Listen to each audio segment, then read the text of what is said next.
Halo teman-teman, hari ini kontennya gue mau ngomongin tentang apakah kita takut kalau misalkan klub kesayangan kita Manchester United ini nggak pernah berjaya lagi atau lebih tepatnya kurang berjaya seperti Sir Alex dulu. Gue mau mengelempar opini pendapat pribadi gue. Kalau menurut gue nggak apa-apa. Kayak kalau kita sebagai fans siapa sih yang nggak mau klub kita tuh berjaya lagi, mendominasi selama 5 tahun. Nggak usah ngomongin 10 tahun lah, terlalu lama. Karena di zaman sekarang, di sepak bola modern, era modern, itu tidak terlalu relate ya. Untuk sebuah klub bisa mendominasi 10 tahun ke depan. Apalagi lu mendukung klub di liga yang paling kompetitif di dunia. Cuman memuji liganya ya, bukan timnasnya. Karena isi liganya diisi oleh berbagai macam orang-orang dari luar Inggris ya. Kecuali lu mendukung sebuah tim yang emang notabene-nya di dalam liga itu tidak ada yang kuat lagi. Kita ngomongin Bundesliga, kita ngomongin La Liga. Yang sebenarnya kalau dulu emang kompetitif banget. Tapi menurut saya sekarang yang paling kompetitif itu ya Liga Inggris pasti. Serie A juga termasuk. Tapi sekarang udah mulai merata dari Jerman, bahkan Prancis dan Spanyol. Tapi apakah kalau misalkan ngomongnya konteksnya di sini MU itu udah gak bisa berjalan lagi seperti era Sir Alex? Nggak apa-apa. Ya nggak apa-apa karena emang udah nggak relate.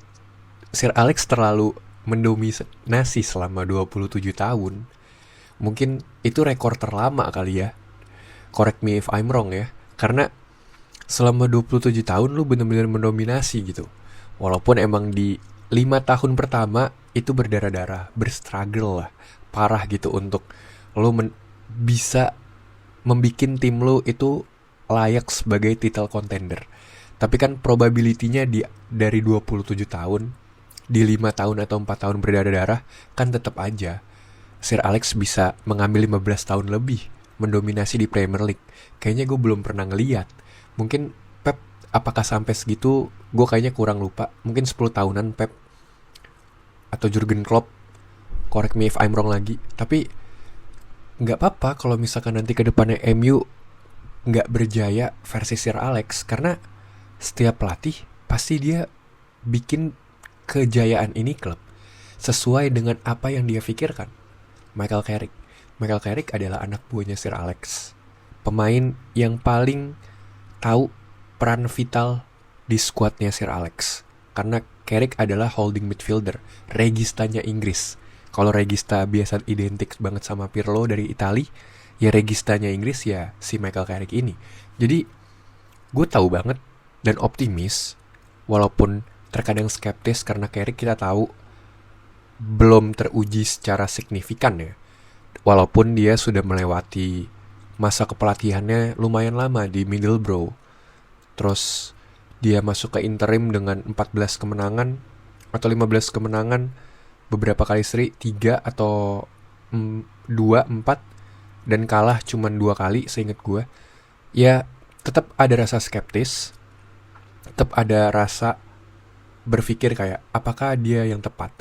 Tapi gue selalu berpikiran sebagai fans, selalu mendukung apa keputusan manajer dan selalu mendukung manajer di klub kesayangan kita. Jadi nggak apa-apa kalau Carrick punya versi jayanya sendiri, dan versi jayanya Sir Carrick nggak harus disamain sama Sir Alex. Walaupun secara tidak kasat mata nanti akan terbentuk sendiri. Versi jayanya Carrick gak jauh beda dengan versi jayanya Sir Alex Ferguson. Jadi gak apa-apa banget kalau misalkan dia berbeda atau MU gak bakal balik lagi kayak Sir Alex. Lu memenangkan dalam 10 tahun lagi, misalkan Carrick dalam 10 tahun kepelatihan pelatih, dia memenangkan Liga Inggris mungkin cuma 2 atau 3. Terus memenangkan Liga Champions 1, sisanya FA atau Carabao. Itu kan udah bagus. Emang kalau dibandingin Sir Alex yang dia mempunyai 38 trofi, jomplang. Sama kayak Pep, misalkan Enzo Maresca sekarang sebagai pengganti Pep. Terus Maresca selama 10 tahun ke depan bisa menghasilkan trofi tapi masih di bawah Pep. Tapi kan gak bisa kita bilang dia jelek juga. kan standarnya udah beda. Permainannya pun juga udah beda. Cara beradaptasi sepak bolanya pun juga udah beda. Terkadang sama seperti pundit. Pundit mengkritik, apalagi pundit yang legend ya. Walaupun dia sebagai pemain sepak bola sebelumnya, sebagai legend, dia bekerja sebagai pundit. Dia mengkritik permainan zaman sekarang. Karena base-nya dia adalah pemain terbaik atau pemain yang bagus di zaman dulu. Tapi apakah fair? Kan dia belum pernah mencoba intensitas permainan zaman sekarang. Apakah dia bakal bagus? Belum tentu. Gak pernah ada jaminan satu pemain itu bisa bagus berturut-turut selama 3 musim, 4 musim lebih. Pasti ada masanya dia turun, dia naik, dia turun. Walaupun yang bagus atau pemain yang punya capability kayak gitu sedikit banget. 1/1000 lah. Kayak Bruno, kayak KDB, kayak mungkin Haaland, kayak di Arsenal ada Declan Rice. Kalau di Chelsea, Cole Palmer yang kemarin bagus banget di 2 musim sebelumnya pas sama Maresca tiba-tiba turun. Terus kita ngeliat di Liverpool ada Cody Gakpo yang sebelumnya pas didatengin bagus banget. Tapi abis itu hancur parah di musim lalu. Jadi gak pernah ada jaminan sama dengan kepelatihan. Jadi standar jayanya itu mungkin lebih bergeser. Karena lu dalam 5 musim lu memenangkan 3 trofi atau 2 trofi, ya itu udah bagus. Sumpah itu udah bagus. Walaupun kalau bisa 5 musim 5 trofi itu lebih baik, karena probability-nya 100%. Tapi kan kalau gak nyampe segitu, ya 2 trofi pun juga oke. Jadi gak ada yang masalah. Semua fans juga pasti pinginnya setiap pelatih selalu sama, bisa bikin klub kesayangan dia selalu berjaya as a sebelum-sebelumnya, as a sejarah sebelum dan yang dia tahu. Di sini konteksnya Sir Alex.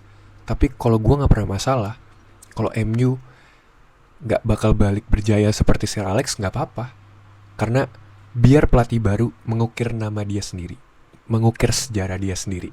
Karena itu lebih indah, lebih legowo kita nonton sepak bolanya, lebih seru, lebih kita melihat esensi lagi dalam indahnya permainan sepak bola ini.